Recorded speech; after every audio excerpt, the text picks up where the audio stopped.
اور ہمیں فخر ہے کہ ہماری بیٹی نے ایک ایسے انسان کو پسند کیا ہے جو واقعی میں ایک سچا اور کھرا آدمی ہے۔ حماد نے تو گویا میرے منہ کی بات چھین لی تھی۔ تو پھر ٹھیک ہے، بس اپنی امی ابو کو بلاؤ، ہم آج ہی رشتہ پکا کرتے ہیں۔ زحان کے ماں باپ وفات پا چکے تھے، اس لیے آج سے ہم ہی اس کے ماں باپ ہیں، اور پھر ہم رشتہ پکا کر کے واپس آ گئے تھے۔ میں نے صدف کا سوچا کہ وہ اس بات سے کتنی خوش ہوگی کہ جسے کل تک وہ چاہتی تھی اور وہ اس کو نظر انداز کرتا تھا، وہ کچھ دنوں بعد اس کا ہم سفر ہوگا۔ تو میں اس کی خوشی کا سوچ کر زحان کا الجھن بھرا رویہ بھول گئی تھی۔ نکاح کی تاریخ طے ہو گئی تھی۔ شام ہوتے ہی زحان بھی دولہے کے روپ میں پہنچ چکا تھا۔ صدف کو بیوٹیشن تیار کر کے چلی جا چکی تھی۔ سرخ انارکلی فراق میں ماتھے پر سنہری ٹیکا سجائے وہ کوئی سرخی مائل پری ہی لگ رہی تھی۔ میں ساری پریشانیاں بھلا کر اس کی بلائیں لینے میں جٹ گئی تھی۔ نکاح ہو چکا تھا۔ زحان اور صدف اپنے کمرے میں جا چکے تھے۔ حماد اور میں ابھی بھی باہر سامان وغیرہ اٹھانے میں لگے ہوئے تھے۔ جب میں نے دیکھا صدف کچن میں سے نکل کر اپنے کمرے میں جا رہی تھی، اس کے ہاتھ میں ایک پیتل کا برتن تھا۔ میں یہ منظر دیکھ کر ناسمجھی سے کچن میں آ گئی۔ وہاں سلیب کے اوپر ناریل کے ٹکڑے پڑے ہوئے تھے۔ یہ صدف ناریل کا تیل کیوں لے گئی تھی اس برتن میں؟ حماد یہ دیکھیں، یہ اتنے سارے ناریل، اور مجھے لگتا ہے صدف ان میں سے تیل نکال کر ابھی ابھی اندر لے گئی ہے، پر مجھے سمجھ نہیں آ رہا کیوں۔ میں جو سوال خود سے کر رہی تھی اب حماد بھی کرنے لگے، لیکن اس وقت میں بہت تھک چکی تھی، اس لیے اس بات پر زیادہ دھیان نہیں دیا اور سونے چلی گئی۔ اگلا پورا دن وہ دونوں کمرے سے نہیں نکلے، کھانا بھی کمرے میں کھایا تھا۔ میں ان کا رویہ دیکھ کر پریشان ہو گئی تھی۔ آخر کیا ہوا ہے ان دونوں کو؟ کل تک تو سب ٹھیک تھا۔ میری بیٹی گونگی تھی لیکن اس کا شوہر اسے بہت پیار کرنے والا ملا تھا۔ اس بات کی مجھے بہت خوشی تھی، لیکن وہ دونوں اتنے چپ چپ کیوں ہیں؟ کیا وہ دونوں خوش نہیں ہیں؟ عجیب سی سوچوں نے مجھے پریشان کر کے رکھ دیا تھا۔ حماد کو کچھ کہتی تو وہ ہمیشہ کی طرح مجھ پر غصہ کرنے لگتے کہ میں اب بھی ہر چیز کو نیگیٹو انداز میں لیتی ہوں، وہ سوچتی ہوں جو ہوتا ہی نہیں ہے۔ شاید میں بھی حماد کی بات پر یقین کر لیتی، لیکن اس رات میں پانی پینے کے لیے اٹھی تو میں نے آج پھر سلیب پر ناریل کے ٹکڑے دیکھے۔ میرا ماتھا ٹھنکا۔ میں نے صدف اور زحان کے کمرے کو دیکھا، دروازہ بند تھا لیکن لائٹ آن تھی۔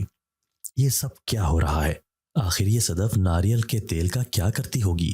مجھے اس پر شک ہونے لگا تھا، لیکن اس وقت میں اپنے کمرے میں واپس آ گئی۔ صبح جب میں نے حماد کو یہ بات بتائی تو وہ بوکھلا گئے، لیکن پھر انہوں نے مجھے ڈانٹتے ہوئے کہا کہ وہ ان دونوں میاں بیوی کے معاملہ ہے، تم ان سے کچھ مت پوچھنا۔ میں حیرت سے حماد کو دیکھتی رہ گئی۔ کچھ دن میں نے چپ رہ کر صدف پر نظر رکھی۔ وہ روز رات کو ناریل کا تیل گرم کر کے اپنے کمرے میں لے جاتی تھی۔ ایک دن میں نے فیصلہ کیا کہ آج میں اس راز کا پردہ چاک کر کے رہوں گی، اس لیے شام ہوتے ہی میں حماد کو آنٹی حمیدہ کے گھر جانے کا کہہ کر صدف کے کمرے میں چھپ کر بیٹھ گئی۔ کچھ دیر بعد زحان بھی کمرے میں آ گیا۔